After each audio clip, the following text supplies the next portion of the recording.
Vamos a abrir nuestras Biblias en San Juan capítulo 4 y yo creo que la mayoría que de pronto me conoce sabe que este capítulo y esta historia que está aquí me apasiona. Es una de esas historias que amo, que todas las veces que pueda voy a compartirla, voy a disfrutarla. Vamos a leer dos versículos en San Juan capítulo 4, versículo 3 y versículo 4. Dicen, salió de Judea y se fue otra vez a Galilea y le era necesario pasar por Samaria. Amado Dios, te rogamos, Señor, que en esta noche haya salvación, que haya un buen entendimiento del Evangelio, Señor, que lo más seguro, Señor, es que esta noche hay personas profundamente necesitadas de tu palabra, necesitadas del Evangelio, necesitadas de esa salvación. Quizás, Padre, estén un poquito dolidas o marginadas de pronto, Señor, con problemas, como lo estaba esta mujer de la que habla la historia. Rogamos, Señor, que puedan entender que en Cristo es el único que puede haber salvación. Dejamos todo en tus preciosas manos. Lo hacemos en el nombre del Señor Jesús, nuestro Salvador. Amén. Bueno, la historia de este capítulo 4 es una historia que prácticamente identifica a todos los seres humanos. Todos los seres humanos tenemos una necesidad impresionantemente grande y es la necesidad de tener a Cristo, aunque no lo quiera reconocer el mundo y aunque la gente esté viviendo de una manera, es posible que la gente esté pasando por un tiempo de riqueza, por ejemplo, un buen trabajo, montó un negocio y le va muy bien y de pronto cree que no necesita al Señor. Pero esta historia nos hace ver que todos los seres humanos estamos en una condición débiles, incapaces, indefensos, que no, si no vamos a Cristo, podemos tener todo, pero no tenemos nada si no estamos con el Señor. Esta historia, como les dije, me apasiona esta historia. Y estos dos versículos que acabamos de leer son muy importantes. Tienen una información preciosa referente a tres encuentros que encuentro en esta historia. Y ese quisiera que fuera el título, los tres encuentros con el Señor Jesucristo. Hay un encuentro entre el Señor Jesucristo y la mujer samaritana, que es la historia central de este pasaje y donde está el tema central de la historia. El tema central de esta historia es el Señor Jesucristo, pero ya vamos a ver por qué. Hay otro encuentro muy importante entre el Señor Jesucristo y sus discípulos, y aunque eran los discípulos un momento en que ellos no estaban y vienen al encuentro con él, y hay un suceso muy especial, hay una información muy especial, y hay otro encuentro entre el Señor Jesucristo y los habitantes de esta ciudad llamada Sicar, y este es digamos que es el resultado del primer encuentro y del segundo encuentro. Ese momento especial donde el Señor Jesucristo tiene este choque de frente con los habitantes de esta ciudad. Ahora, estos tres encuentros tienen de particular que le dan la información a las personas para poder entender el plan de Dios para con los hombres y cómo alcanzar la salvación. Vamos a mirar mientras tanto algunos elementos generales de esta maravillosa historia para entrar con los tres encuentros. Acabamos de leer el versículo 3 donde dice salió de Judea y se fue otra vez a Galilea.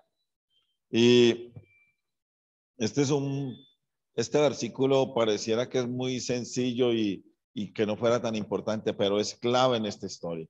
El Señor está en Judea, que es al sur de Palestina, y va para Galilea, que es al norte de Palestina.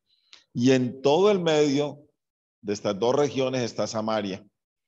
El Señor Jesús está Samaria, y para ir de Judea a Galilea, digamos que habían posiblemente tres rutas o tres caminos, tres formas de llegar. Y una ruta era bordeando el mar Mediterráneo, o sea, por toda la costa está en Jerusalén y tiene que coger aquí a mano izquierda e irse por toda la costa. La otra ruta era pasar por una región que se llama Perea, pero también bordeando el río Jordán. Y una tercera ruta, y la más corta, era atravesar Samaria. Entonces, una está por aquí, otra está por aquí, pero hay una que es así. Cierto, derecho. Si me voy por aquí, pues es la más corta. Acá tengo que coger para acá y luego así.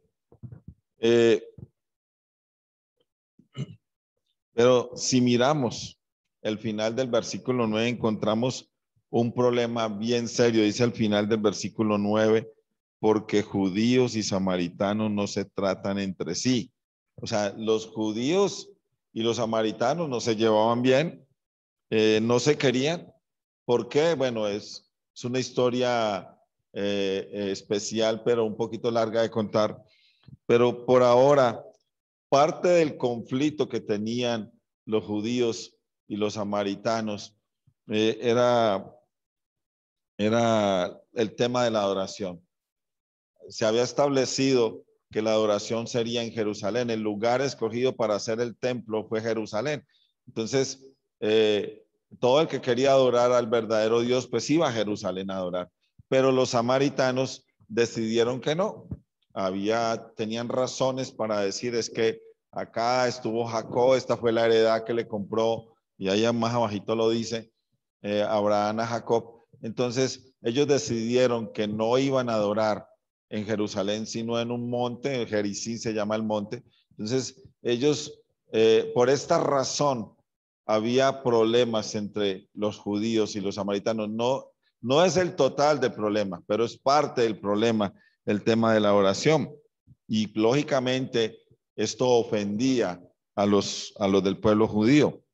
Inclusive pensé en un momento en este funcionario de Candace, el que estaba a cargo de los tesoros de la reina de Candace, ¿cierto? Que vemos en Hechos 8, él va camino a Jerusalén a adorar en Jerusalén, y era un hombre que venía de tierras lejanas. Si quieren buscarlo, está en Hechos 8:27. Y entonces, esto da pie para que el Señor Jesucristo en el versículo 21 abra la adoración a Dios en cualquier lugar, como lo hacemos nosotros hoy aquí en Tuluá. Y también da las bases o los parámetros de la adoración. La adoración tiene que ser en espíritu y en verdad. Eso es lo que dice allá en el versículo 21. Ahora, pasemos al versículo 22, vamos a ir saltando, nos devolvemos. El versículo 21 dice, mujer, créeme que la hora viene cuando ni en este monte ni en Jerusalén adoraréis al Padre. Versículo 22, el Señor Jesucristo dice, vosotros adoráis lo que no sabéis, nosotros adoramos lo que sabemos, porque la salvación viene de los judíos. Este versículo es muy importante. Los samaritanos de verdad no conocían a Dios, no tenían una revelación plena de él, por lo tanto no podían adorarlo en verdad, no tenían una relación con Dios, estaban apartados del pueblo escogido por Dios. La salvación era de los judíos. Y este versículo se parece a muchas personas hoy día intentando adorar, pero adoran lo que no saben. Encontramos un montón de personas en todo el mundo intentando adorar, pero no saben a qué y no saben cómo. No tienen el conocimiento pleno, no tienen una relación con el Señor. Nosotros, cada vez que miramos más las cosas, somos más bienaventurados porque se nos ha revelado la verdad, ¿cierto? Conocemos la verdad. Entonces, muchos intentan adorar lo que no conocen. Los judíos tenían la plena revelación de Dios en el Antiguo Testamento, conocían al Dios a quien adoraban porque la verdad acerca de la salvación vino a ellos primero. O sea, la salvación Pertenecía a los judíos, llegó a los judíos y después de los judíos llegó al resto del mundo. En el versículo 4, otra vez devolviéndonos, dice, y le era necesario pasar por Samaria. Y este creo que es uno de los versículos que toca mi corazón. Le era necesario al Señor pasar por Samaria. Ahora, esta palabra necesario da a entender que era una obligación para el Señor Jesucristo pasar por Samaria, una obligación de él mismo. Y vamos a ver por qué era una obligación más adelantico. Algunos pueden pensar que el Señor Jesucristo decidió ir por Samaria porque era el camino más corto, pero en realidad esa no es la razón por la cual le era necesario pasar por Samaria. El Señor Jesús tenía una cita divina, tanto con la mujer samaritana como con los ciudadanos de la ciudad de Sicar. Él tenía una cita. La mujer samaritana no sabía que tenía esa cita, pero él sí. Y estoy seguro que el Señor tiene una cita con cada uno de los hombres y de pronto tiene una cita contigo esta noche. Una cita especial, un encuentro especial. Cada vez que oigas la palabra de Dios, el evangelio del Señor Jesucristo, como en este momento, el Señor Jesucristo está cumpliendo una cita contigo. Una cita de salvación, una cita de perdón de pecados, una cita de vida eterna, y la invitación es que vengas a cumplir esa cita, que vengas al encuentro con el Señor Jesucristo. Vamos a leer 3 versículos, el 6, el 7 y el 8. El 6 dice, y estaba allí el pozo de Jacob, estaba en Samaria. Entonces Jesús, cansado del camino, se sentó así junto al pozo, y era como la hora sexta. Ahora, quiero resaltar la frase cansado del camino. Es un himno que hace años no cantamos, ¿no? Cansado del camino. Nos indica que el Señor Jesús era 100% Dios, pero también era 100% hombre. Pero no nos habla que el Señor Jesucristo era un superhumano, o sea, que no tenía necesidades físicas. El Señor genuinamente se sometió a nuestras limitaciones humanas como un verdadero humano. Entonces le dio sed, en otro momento le dio hambre, en otro momento lloró, en un momento se entristeció, como cualquiera de nosotros, los seres humanos. Otra cosa para destacar del versículo 6, esa frase al final del versículo era como la hora sexta, es decir, como al mediodía, una hora llena de calor. ¿A quién se le ocurriría ir a sacar agua del pozo a esa hora? Normalmente, las mujeres por lo general iban en grupo y por lo general en horas de la mañana o en la tarde a sacar agua del pozo, porque en ese horario pues no les daba el sol. Pero esta mujer está buscando agua al mediodía en pleno sol y sola, lo cual indicaría de pronto que seguramente no quería que encontrarse con muchas personas, no querían que muchas personas la vieran. Quizás tenía alguna vergüenza tal por su manera de vivir. Quizás era una persona aislada o rechazada de la sociedad. Pero el Señor Jesucristo cumple la cita divina y nos muestra que su amor por la humanidad no tiene límites.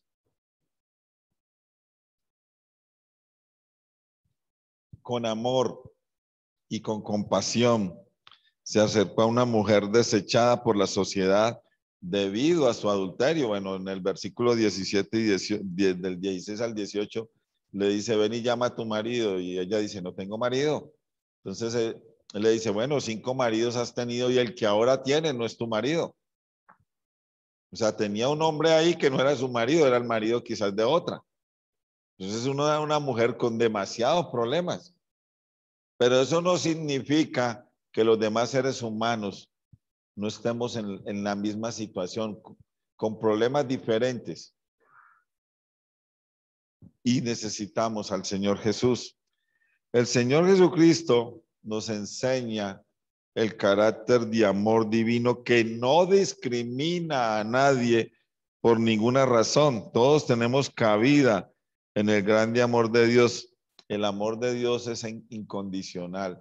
Una de las primeras cosas que me llamó la atención cuando me convertí al Señor y nos reuníamos en el local y me impactó demasiado hasta el punto que lloré muchas veces pensando en eso. Un hermano enseñaba que el amor del Señor era sin condición, o sea, era incondicional porque Él es amor. Él ama sin condición.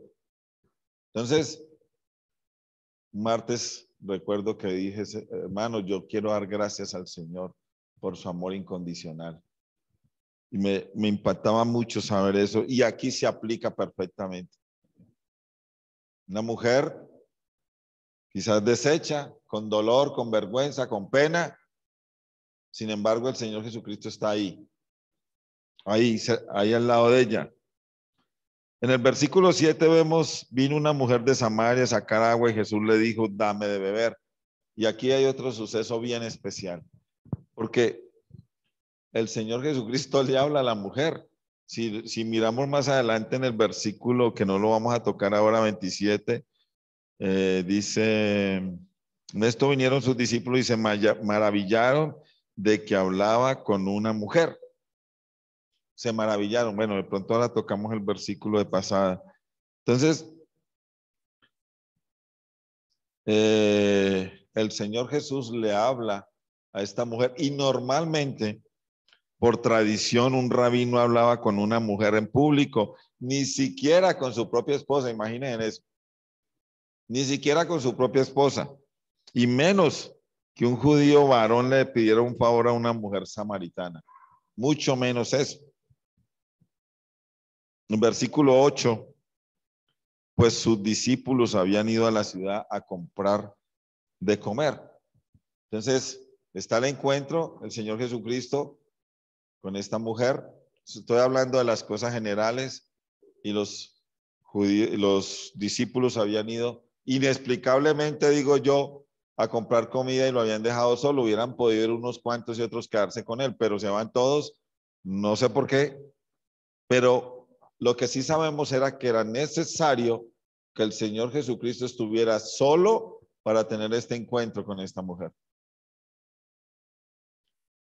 Ahora, ya entrando en el encuentro con ella, tenemos que ir al versículo 25. Dice en el versículo 25, después de que han tenido una conversación, lo pueden leer en su casa, y al final en el versículo 25 ella le dice, le dijo la mujer, sé que ha de venir el Mesías llamado el Cristo, cuando Él venga nos declarará todas las cosas. Le puse a esto el primer encuentro, aquí es donde está la parte, digamos, esencial de este mensaje, de esta historia, este encuentro tan impactante. Ella, en medio de todos sus problemas, en medio de toda su vergüenza, en medio de su vida desordenada, tiene esperanza. Tiene una esperanza y su esperanza estaba en la promesa de la venida del Mesías. Tenía el conocimiento de saber que había un Mesías que habría de venir. Entonces, pero lo que viene es esa respuesta contundente del Señor Jesucristo en el versículo 26. Jesús le dijo, yo soy el que habla contigo, yo soy el Mesías, el que tú esperas. Aquí estoy.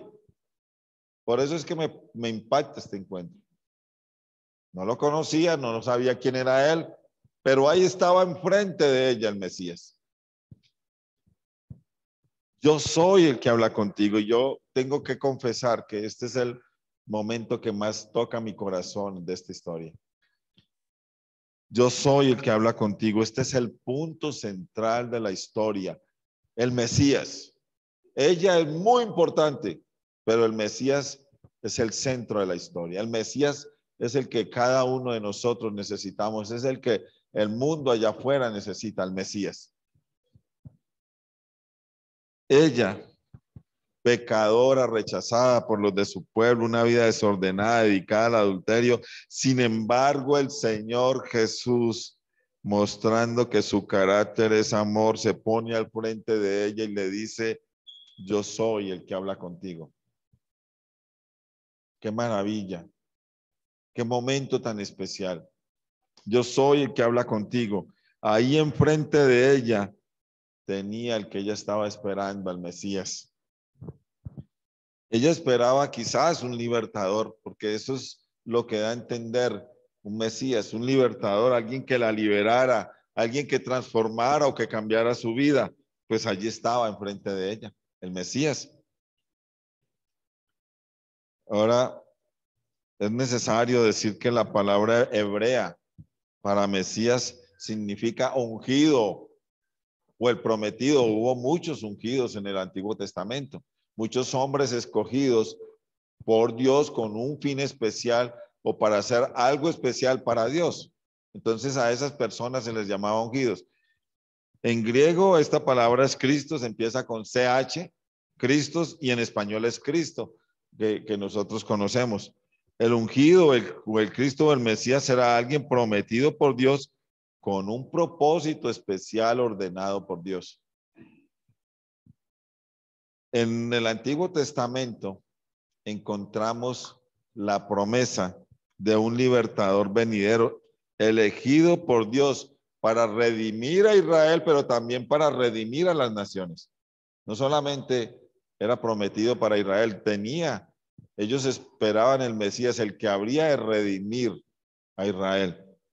Si alguno quiere buscarlo, está en Isaías 42:1, Isaías 61, del 1 al 3. Luego lo encontramos en el Nuevo Testamento, en Lucas, capítulo 4, versículo 18 y 19. Cuando el Señor Jesucristo lo ponen a leer en el templo, abre el rollo y escoge leer y lee esta porción precisamente. Esta de Isaías 61. Fue tan impresionante el encuentro de esta mujer con el Mesías, con el Señor Jesucristo, que terminó dejando su cántaro y se fue a la ciudad gritando, dando voces a los ciudadanos, dando aviso a los ciudadanos de Sicar, que ella había conocido un hombre que de pronto ese sería el Cristo. ¿Cierto? Versículos 28 y 29. Y la conclusión a la que llego en este primer encuentro es que el Mesías prometido por Dios estaba ahí. Estaba en ese momento en la tierra, estaba en ese momento enfrente de ella. Y cada vez que usted tenga la oportunidad de escuchar el Evangelio, el Mesías está enfrente suyo. Lógicamente no es el predicador, es el que está aquí en esta palabra. Cada vez que se anuncia el Evangelio, el Mesías está tocando tu puerta, está hablando contigo, viene a cumplir una cita muy especial. Un segundo encuentro está en el versículo 27 y saltamos luego al 31, ya había leído el 27, dice, en esto vinieron sus discípulos y se maravillaron de que hablaba con una mujer, sin embargo, ninguno dijo, ¿qué preguntas o qué hablas con ella? Versículo 31, entre tanto, bueno, luego pasó que cuenta que ella dejó su cántaro y se fue corriendo a hablar con los habitantes, con los ciudadanos de Sicar. En el versículo 31 dice, entre tanto los discípulos le rogaban diciendo al Señor Jesucristo, le decían, rabí, come. Recuerden que habíamos hablado, él era un rabí, maestro, y normalmente un rabí no le hablaba a ninguna mujer, menos a una mujer samaritana. El versículo 32 dice, él les dijo, yo tengo una comida que comer que vosotros no sabéis. Entonces los discípulos decían unos a otros, ¿le habrá traído alguien de comer? Y Jesús les dijo, mi comida es que haga la voluntad del que me envió y que acabe su obra. Y aquí está el otro encuentro maravilloso entre el Señor Jesucristo y los discípulos. Un encuentro especial. Tenemos que recordar que en el versículo 8 se nos dice que los discípulos habían ido a comprar comida. En el versículo 27 llegan con la comida. En el versículo 31 le ruegan al Señor que coma. Y el versículo 32 a 34 está en este encuentro el relato cuál era la comida preferida del Señor Jesucristo. Hacer la voluntad de Dios. Cada uno de nosotros debe tener una comida preferida. Pero el Señor Jesucristo le está enseñando a sus discípulos y por ende al mundo entero que lo que más desea, lo que más anhela hacer es hacer la voluntad del Padre y acabar su obra en ese momento, acabar su obra. Creo yo que era la voluntad de Dios que el Señor Jesucristo pasara por Samaria, por la ciudad de Sicar y tuviera este encuentro con la mujer samaritana llena de problemas, pero que esperaba al Mesías. El Señor Jesucristo vino a esta tierra a cumplir, a hacer la voluntad de Dios hasta el punto que Él valora o le pone o dice la manera en que Él contempla la voluntad de Dios. Es mi verdadera comida. Es lo que yo necesito hacer. Es lo que me alimenta, es lo que me da ánimo. Nos da una enseñanza especial para nosotros los creyentes. ¿Cómo debemos considerar la voluntad de Dios? Lo que Dios quiere que debe ser para nosotros los creyentes.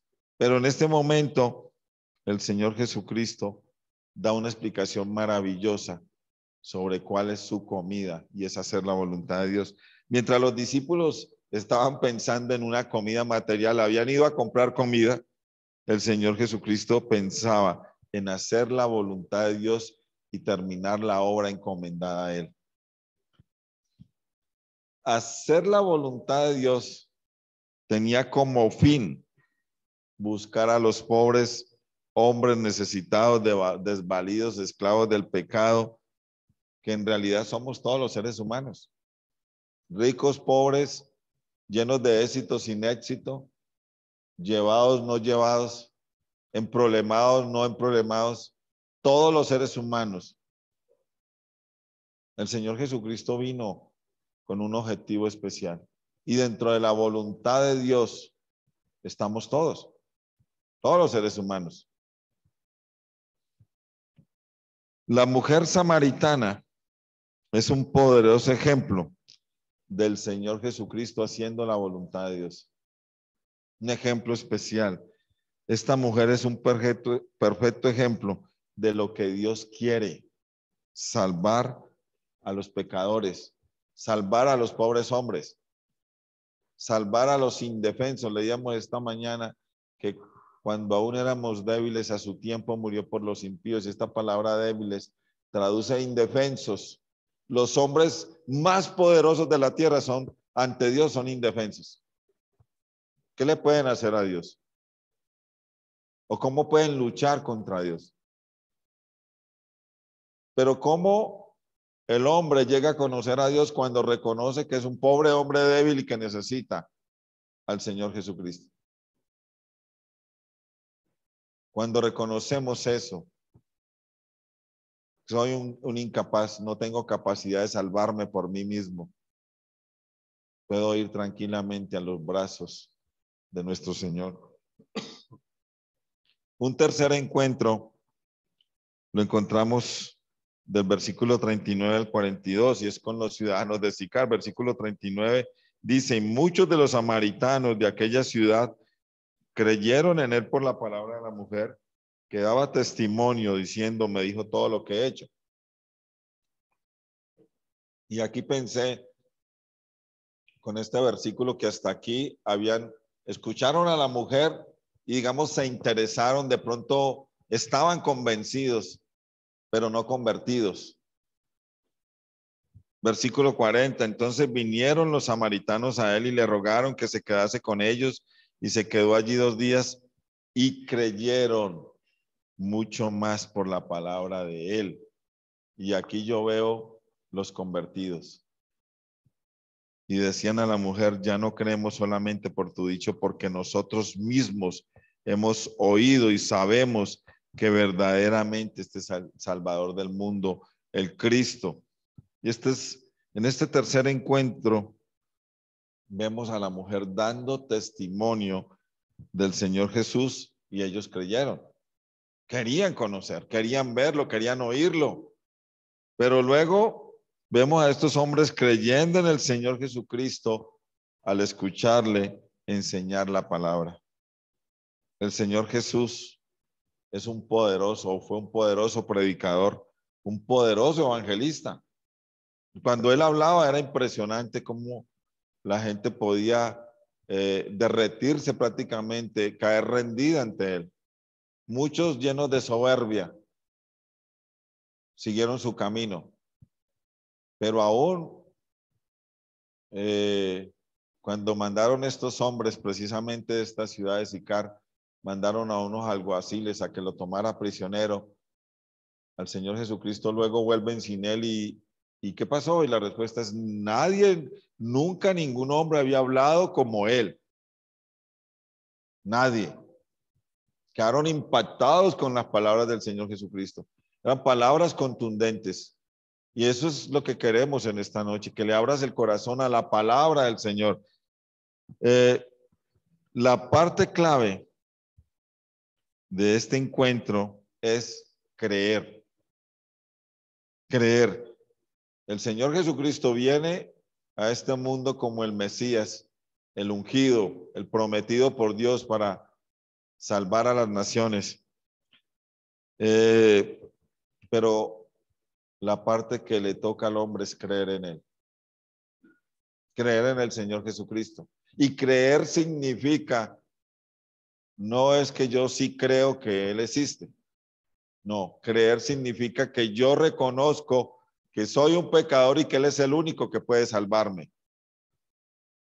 Yo reconozco que soy un pecador y le pido perdón por mis pecados y me arrepiento de mis pecados y le entrego mi vida, mi corazón. Señor, entra a mi vida. Eso fue lo que pasó con estos hombres. Creyeron en el Señor Jesucristo. Mire, a la mujer le dijo, 5 maridos has tenido y el que tienes ahora no es tu marido.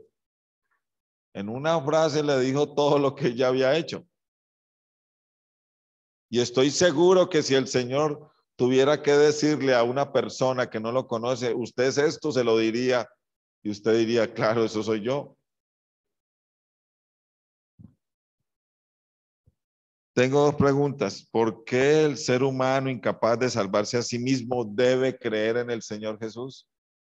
¿Por qué el ser humano que es pecador y que debido a su pecado está condenado a la muerte eterna debe creer en el Señor Jesucristo? La respuesta está en el versículo 42. Y decían a la mujer, ya no creemos solamente por tu dicho, porque nosotros hemos oído y sabemos, mire cómo pasaron de escuchar a la mujer a estar completamente seguros que la persona que estaba ahí predicándoles era el Salvador del mundo. Ya lo podían decir a boca llena, como lo podemos decir muchos de nosotros. Jesucristo es el Salvador del mundo. Jesucristo es el Salvador que el mundo necesita. No hay otro, ni otras. No hay iglesias ni nada, nada. Ayer estando en Armenia, un hombre me increpó por, no sé cómo se dio cuenta que yo era cristiano, de pronto por los clientes. Y yo estaba pues trabajando, descargando una mercancía y el hombre me preguntó, ¿usted es cristiano? Le dije, sí, claro, soy cristiano. Y el hombre me dice, lo que pasa es que yo no entiendo por qué hay tantas versiones, tantas cosas, tantas iglesias y los hombres dicen una cosa y le dije, bueno, usted no lo entiende ni yo tampoco, pero hay algo que sí entiendo y es que usted necesita a Jesús. Las iglesias no, los hombres no. Usted necesita al Señor Jesucristo. Yo con una cama aquí al hombro hablándole al tipo. Usted necesita al Señor Jesucristo. Porque el ser humano que es pecador y que debido a su pecado está condenado al infierno mismo, a la muerte eterna, debe creer en el Señor Jesucristo, porque el Señor Jesucristo es el Salvador del mundo, el único que puede salvarte. Verdaderamente, este es el Salvador del mundo, dijeron ellos. Conclusión, el Señor Jesús ha venido al encuentro del ser humano a través de su sacrificio en la cruz. El sacrificio en la cruz es el directo encuentro para todos los seres humanos. Solo tenemos que mirarlo a Él allá. Hacer la voluntad de Dios, que era la comida preferida del Señor Jesucristo, incluía dar su vida en sacrificio en la cruz a causa de nuestros pecados. Parte de acabar su obra era entregarse en la cruz. Era entregarse en la cruz, era pagar por los pecados.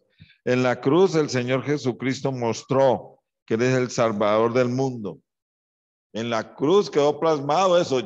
Él es el Salvador del mundo. Él pagó por los pecados de la humanidad. Ahora es necesario que usted tenga esa cita con Él, que usted vaya a su casa, tenga este momento especial. Señor, hoy quiero hablar contigo. Yo reconozco que soy un pecador y te necesito. Ábrale su corazón a Cristo. Solo puedo decir finalmente, ven a encontrarte con tu Salvador y pon tu fe en Él. Amado Dios, te damos gracias en esta hora tan especial que nos das para predicar el Evangelio, Señor, y hablar de Cristo, de la persona más importante. ¿De quién podríamos hablar, Señor, sino de Él? ¿A quién anunciamos sino a Él? ¿De quién hablamos sino de Él? ¿Qué es lo que el mundo necesita? Pues al Salvador del mundo, y el Salvador del mundo es el Señor Jesucristo, el Mesías, el ungido, el Cristo. Gracias, Señor, por que tu plan fue enviarlo a esta tierra para salvar a la humanidad. Permite, Señor, que haya salvación, te lo pedimos. Padre, dejamos todo en tus preciosas manos, lo hacemos en el nombre del Señor Jesús, nuestro Salvador. Amén. Dios les bendiga a todos.